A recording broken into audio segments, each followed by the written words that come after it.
Parametric example 3. So this time again we have to do a little bit more, but we're going to start by finding dy by dx. So x is 2 over t. I'm going to think of that as 2t to the negative 1. So I can then differentiate this and I'll get dx by dt is, bring the power down the front, so negative 2t to the power minus 2, or you can then rewrite it as negative 2 over t squared. Okay.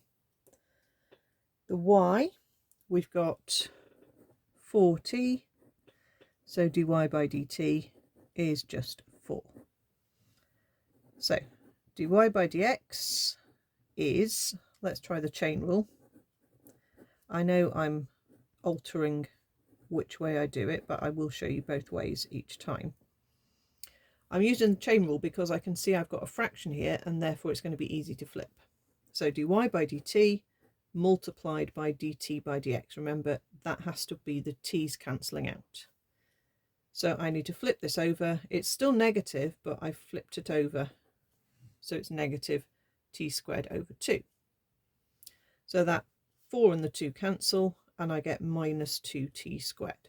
Okay, if I had done the dividing version of this, dy by dt divided by dx by dt, that would give me 4 divided by minus 2 over t squared, and I would have to divide by a fraction by turning it round and flipping it over and multiplying, giving us exactly the same answer. Okay, so we aren't going to sub in a number because it's not saying at the particular point and it gives us a coordinate. It says the point P with parameter P. So basically what we do here is change all the t's into p's. So our gradient, which was minus 2t squared, is now minus 2p squared at this particular point, this general point that we haven't been specified which point it is. The actual point, let's come up here and change these t's into p's. So you get 2 over p, comma 4p. That's our point. Okay, we're finding the tangent, so we don't need to use the perpendicular gradient. Though if you did, keep the minus, just, no, sorry, you would lose the minus and flip it over if it's the perpendicular gradient. But this is the tangent, so we don't need to do that. We're just using the gradient of the curve. So we're using y minus y1 equals mx minus x1. Y take away 4p is equal to negative 2p squared, bracket x take away 2 over p.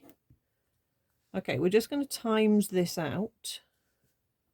So minus 2p squared x, which is what we want. Lovely. That will then give us a positive 4, and then p squared over p, I'll write it, but we can cancel it straight out.